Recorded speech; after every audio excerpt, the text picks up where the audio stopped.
आज हम एक बहुत ही हैरान करने वाली, एक बहुत ही अनोखी कहानी पर बात करेंगे। जी। एक ऐसी घटना जो कहते हैं कि इतिहास में सिर्फ और सिर्फ एक बार हुई है। हम्म। आप सोचिए जरा, दुनिया का सबसे पवित्र, सबसे पाक माना जाने वाला मकाम हम्म। और किसी का जन्म ठीक उसके अंदर हो। ये कल्पना करना भी मुश्किल है, सही कह रहे हैं। इतिहास में बड़े बड़े नबियों और वलियों का जिक्र तो है, लेकिन हमारे पास जो स्रोत हैं वो एक ऐसी अकेली शख्सियत की कहानी बताते हैं जिनकी पैदाइश सीधे अल्लाह के घर में हुई। यानी खाना काबा के दिल में। जी बिल्कुल। बिल्कुल, हम बात कर रहे हैं हजरत अली इब्ने अबी तालिब के जन्म की, और हमारे स्रोतों में ये सिर्फ एक जन्म की कहानी नहीं है। नहीं, ये उससे कहीं ज्यादा है। हाँ, ये एक चमत्कार है, एक निशानी और बहुत गहरे संदेशों से भरी हुई एक दास्तान है। तो आज हमारा मकसद इसी कहानी की परतों को खोलना है।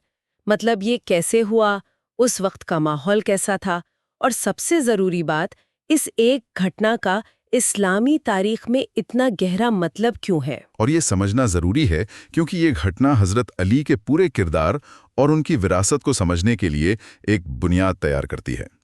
चलिए इस दिलचस्प सफर की शुरुआत करते हैं। तो कहानी शुरू होती है मक्का से। जी। लेकिन ये आज का मक्का नहीं है। नहीं, बिल्कुल नहीं। ये उस दौर का मक्का है जिसके बारे में स्रोत कहते हैं कि वो शिर्क और जहालत के अंधेरों में डूबा हुआ था। जी। यानी जहां एक खुदा को छोड़कर सैकड़ों बुतों की पूजा होती थी। तारीख थी 13 रजब, पैगंबर मोहम्मद सल्लल्लाहु अलैहि वसल्लम के हिजरत से लगभग 23 साल पहले। माहौल बहुत अजीब था। उस माहौल को समझना बहुत जरूरी है।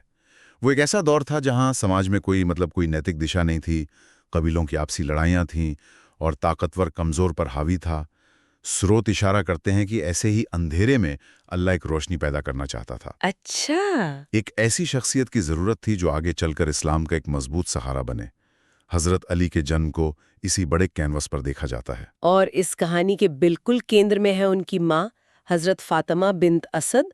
स्रोतों से पता चलता है कि उनका पैगंबर मोहम्मद से सिर्फ रिश्तेदारी का नहीं, बल्कि एक बहुत गहरा और मोहब्बत भरा रिश्ता था। हाँ, ये रिश्ता बहुत खास है।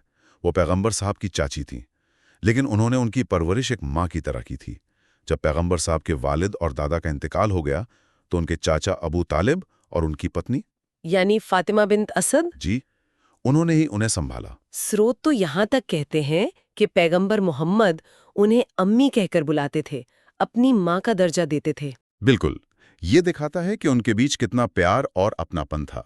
और यही रिश्ता आप देखिए आने वाली घटनाओं की जमीन तैयार करता है। कैसे? ये हमें बताता है कि हजरत अली की परवरिश किस माहौल में होने वाली थी। सीधे पैगंबर की निगरानी में, उनके घर में, जिसे बाद में घरे नबुव्वत यानी पैगंबरी का घर कहा गया।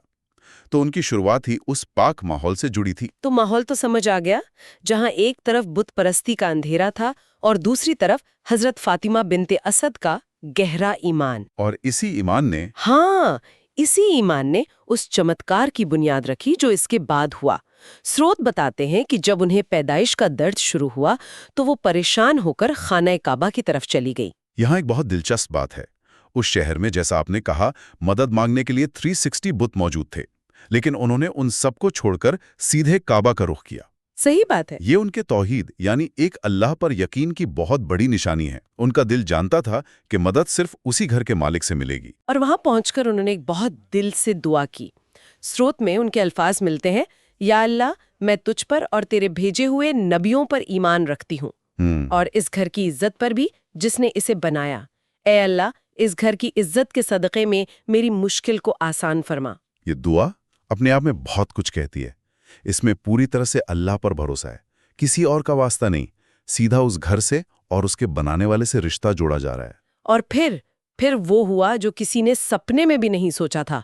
कहानी का सबसे हैरान करने वाला मोड़ आता है। जी। जैसे ही दुआ खत्म हुई, काबा की वो दीवार, जहां आज भी एक निशान मौजूद है जिसे रुक्न ए यमानी कहते हैं, वो फट गई। दीवार में एक दरार पड़ी और एक दरवाजा सा बन गया। ये घटना का सबसे नाटकीय मोड़ है। यहीं से इस घटना का प्रतीकात्मक महत्व शुरू होता है। ये सिर्फ एक दीवार का खुलना नहीं है, ये एक तरह का ऐलान है। ऐलान? कैसा ऐलान? जैसे काबा इस्लाम का केंद्र है, वैसे ही ये जन्म भी किसी बहुत केंद्रीय शख्सियत का इशारा कर रहा है।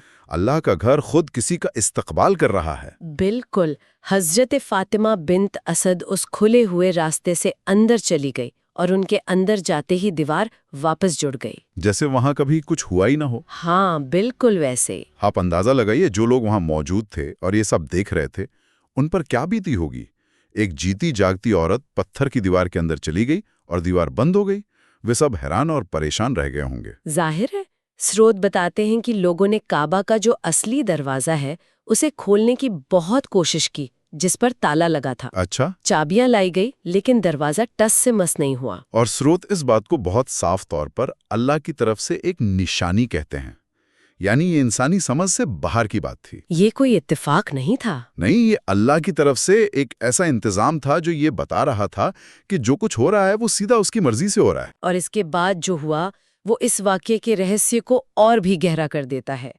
हजरत फातिमा बिन्त असद 1 या 2 घंटे नहीं, बल्कि पूरे 3 दिनों तक। हाँ, पूरे 3 दिनों तक काबा के अंदर रहीं। जी हाँ, 3 दिन दुनिया की हर चीज से कटकर अल्लाह के सबसे पाक घर के अंदर। स्रोत कहते हैं कि वही उस पाक जगह पर हजरत अली का जन्म हुआ। हमारे स्रोत इस बात पर बहुत जोर देते हैं कि ये दुनिया के इतिहास में अपनी तरह का अकेला वाकया है। बिल्कुल। किसी और इंसान के बारे में ये नहीं कहा जाता कि उसका जन्म अल्लाह के घर के अंदर हुआ हो। ये सम्मान सिर्फ हजरत अली को मिला। और ये 3 दिन का वक्त भी मतलब बहुत अहमियत रखता है। ये एक तरह का आध्यात्मिक एकांत है, जैसे किसी चीज को दुनिया की नजरों से बचाकर सीधे रूहानी माहौल में तैयार किया जा रहा हो। ये इस जन्म को दुनियावी मामलों से अलग करके सीधे ईश्वरी पवित्रता से जोड़ता है। 3 दिन बाद ठीक उसी जगह से जहां से दीवार फटी थी वो फिर से खुली। अच्छा, उसी जगह से? जी। और हजरत फातिमा बिन्त असद अपने नवजात बेटे को गोद में लिए बाहर आईं। जाहिर है, बाहर जो लोग 3 दिन से इंतजार कर रहे थे, उनके मन में सवालों का तूफान होगा। बिल्कुल। और उन्होंने पूछा भी। लोगों ने उनसे इस राज के बारे में जानना चाहा। इस पर उनका जवाब बहुत गहरा और यकीन से भरा था। क्या कहा उन्होंने? उन्होंने फरमाया, अल्लाह ने मुझे तमाम पिछली औरतों पर फजीलत दी है और मुझे अपने घर में दाखिल किया। उसने मुझे ये सम्मान दिया जो किसी और को नहीं दिया। उनका ये जवाब देखिए, वो इसे अपनी खुशनसीबी नहीं कह रही हैं, बल्कि अल्लाह की तरफ से दी गई एक विशेष इज्जत या फजीलत मान रही हैं। ये इस घटना की असाधारण प्रकृति को पुख्ता करता है। जब पैगंबर मोहम्मद सल्लल्लाहु ताला अलैहि वसल्लम को इसकी खबर मिली तो वहां पहुंचे। स्रोत बताते हैं कि वो बहुत खुश हुए। उन्होंने बच्चे को अपनी गोद में लिया और फिर एक बहुत ही अहम जुमला कहा जो सिर्फ एक बच्चे के लिए नहीं था। क्या कहा उन्होंने? ये बहुत दिलचस्प है। उन्होंने फरमाया, ये मेरा भाई है, मेरा वसी है और मेरा मददगार है। एक बुनियाद रख दी गई थी कि ये बच्चा मेरा सबसे बड़ा सपोर्ट सिस्टम बनेगा। स्रोत इस बात पर भी जोर देता है कि हजरत अली घरे नबूवत में पले बड़े। उन्होंने अपनी आंखें ही पैगंबर के घर में खोली। इसका क्या असर पड़ा होगा उनके किरदार पर? इसका बहुत गहरा असर पड़ा। मतलब आप सोचिए, उनकी परवरिश सीधे इस्लाम के सोर्स पर हुई। जहां एक तरफ मक्का के बच्चे बुतों और कबीलाई रिवाजों को देख रहे थे, वहीं हजरत अली बचपन से पैगंबर के अखलाक, उनकी इबादत और उनकी तालीमात को बहुत करीब से देख और सीख रहे थे। और स्रोत एक और खास बात कहता है कि उन्होंने कभी बुतों के आगे सजदा नहीं किया। जी। वो बचपन से ही शिर्क से पाक रहे। ये बहुत अहम बिंदु है। उस माहौल में जहां चारों तरफ बुतपरस्ती थी, एक बच्चा जो सीधे पैगंबर के साए में पल रहा है, उसका जाहिर तौर पर उन चीजों से कोई वास्ता नहीं होगा। हमारे स्रोत का अंत एक बहुत जरूरी बात पर होता है। उसमें लिखा है कि ये तारीख सिर्फ सुनाने के लिए नहीं, याद रखने के लिए होती है। तो इस पर सोचने के लिए एक सवाल ये बनता है कि जब किसी शख्सियत की कहानी की शुरुआत ही इतने बड़े चमत्कार से होती है, तो ये चीज उनकी पूरी जिंदगी और उनकी विरासत को देखने के नजरिए को किस तरह से प्रभावित करती है। ये कहानी सुनने वालों के अपने विश्वास और उनकी अपनी पहचान को कैसे शक्ल देती है।